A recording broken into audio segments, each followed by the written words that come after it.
날씨가 얼마 전까지 따뜻하다가 갑자기 또 추워졌습니다. 이 꽃샘 추위가 가면 갑자기 또 여름이 되지 않을까 싶어요. 어제 올린 영상에 댓글 하나가 달렸다. 우기님은 어떻게 하루 15시간씩 읽었어요? 답변을 드리려다 아차 싶었다. 지금의 솔직한 심정을 고백하자면 이제는 그렇게 하라고 해도 솔직히 자신이 없다. 하루 15시간이면 밥만 먹고 책을 붙잡고 있었다는 것인데 그게 보통 의지력으로 되는 것인가? 지금은 독서 이외에도 해야 할 일들이 있기에 그 정도의 여유 시간이 없기도 하지만 하루 종일 여유가 생기는 날에도 예전처럼 미친 듯이 읽지는 못하고 있다. 그래서 궁금해졌다. 그때 나는 어떤 도끼를 품었기에 그렇게 미친 사람처럼 책 속에 풍덩 빠져들어갈 수 있었을까? 내 기억 저편으로 잊혀져가는 9년 전의 나를 다시 불러와 봐야겠다는 생각이 들었다. 그때 나는 어떻게 그렇게 독서에 미쳐 있었던가? 그때의 일기들과 독서록들을 살펴봤다. 그리고 지금과의 명확한 차이를 확실히 깨달았다. 그때 나는 눈앞의 이득을 따지면서 책을 고른 것이 아니라 그저 순수한 재미와 호기심을 가지고 책을 골랐다. 내게 순수한 책의 재미를 알게 해준 장르는 먼저 소설이었다.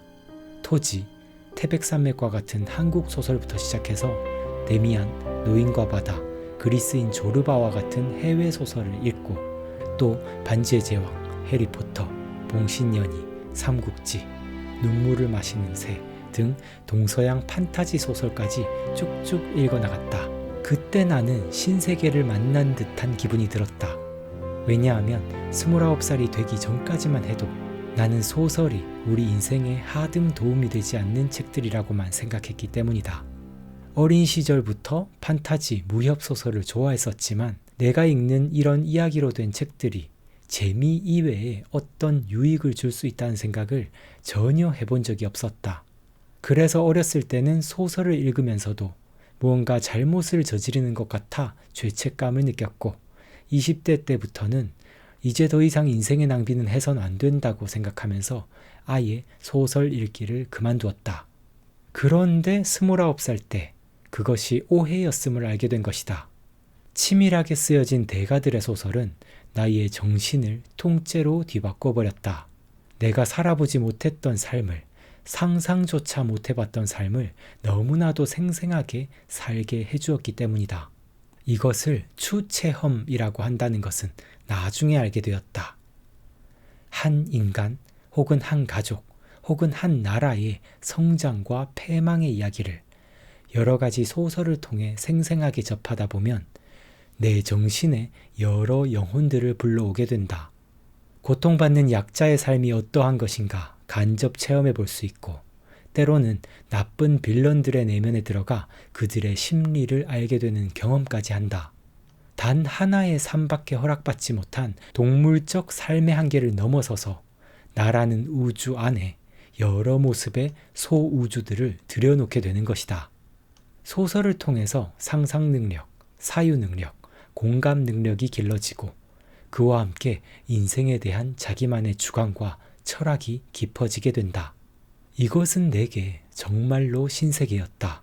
이전에 나는 공부를 즐겁게 하는 건 사치라고 생각했었는데 소설을 통해서 인생 공부를 너무나도 즐겁게 할 수 있다니 성장하기를 좋아하는 내게 이것은 구원과 같은 일이었다.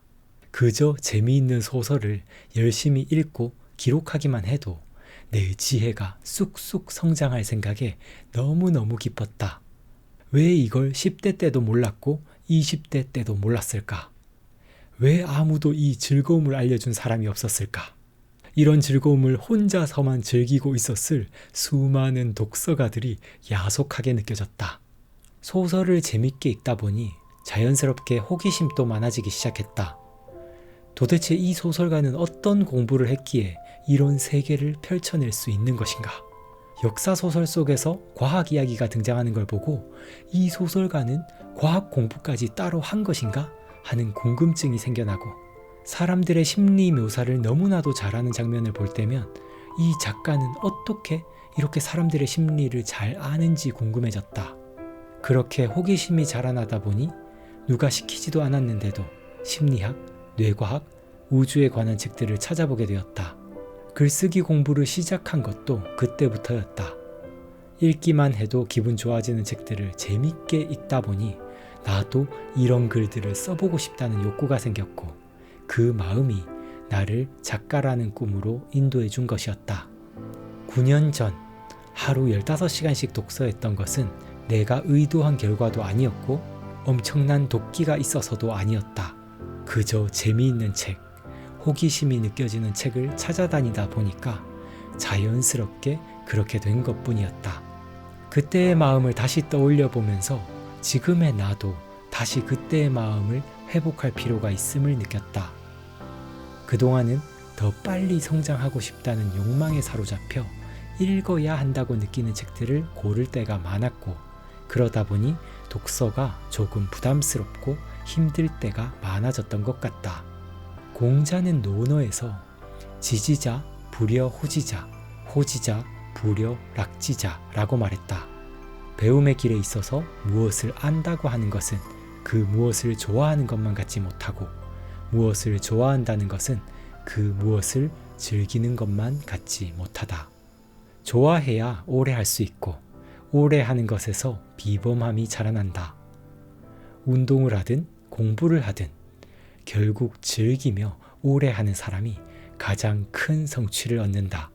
나도 이제 순수한 즐거움으로 가득한 독서를 다시 회복할 때다. 안녕하세요 여러분, 우기부기입니다. 오늘은 지난 영상에 달아주신 댓글에 답변을 드려야겠다 생각을 하면서 원고를 준비해 봤는데요. 준비하다 보니까 오히려 제가 깨우침을 얻는 시간이었습니다. 민재님께 감사의 인사를 드립니다. 9년 동안의 저의 독서 시간을 돌아보자면요. 가장 오래 기억에 남고 그리고 지금까지 저의 인생에 가장 큰 영향력을 미친 책들은 정말 제가 순수하게 좋아서 읽은 책들, 호기심이 넘쳐서 읽은 책들이더라고요. 그런 책들이 모두 저의 인생 책들이 되었고 반대로 억지로 성장하려고 열심히 읽어야겠다 하면서 읽었던 책들은 뭔가 그 순간에는 도움이 되는 것 같았지만 꼭 학창시절에 벼락치기한 내용들이 시험만 끝나면 다 머릿속에서 사라져버리는 것처럼 그렇게 도끼를 가지고 읽었던 책의 기억은 많이 남아있지 않는 것 같아요. 혹시 독서를 더 오랫동안 해보고 싶다, 열심히 해보고 싶다 생각하시는 분들이 있다면 일단 처음에는요. 내게 도움되는 책을 찾기보다는 재미있게 읽을 수 있는 책들, 호기심이 동하는 내용이 가득한 책들, 그런 책을 먼저 찾아보셨으면 좋겠어요. 공부도 재미있게 해야 진짜 효율이 높아집니다. 오늘 또 영상 잘 봐주셔서 감사드립니다. 저는 다음 영상에서 또 인사드리도록 할게요. 감사합니다. 성장하는 방송, 성장에 관한 방송, 우기부기TV 손승욱이었습니다. 뿅! 야!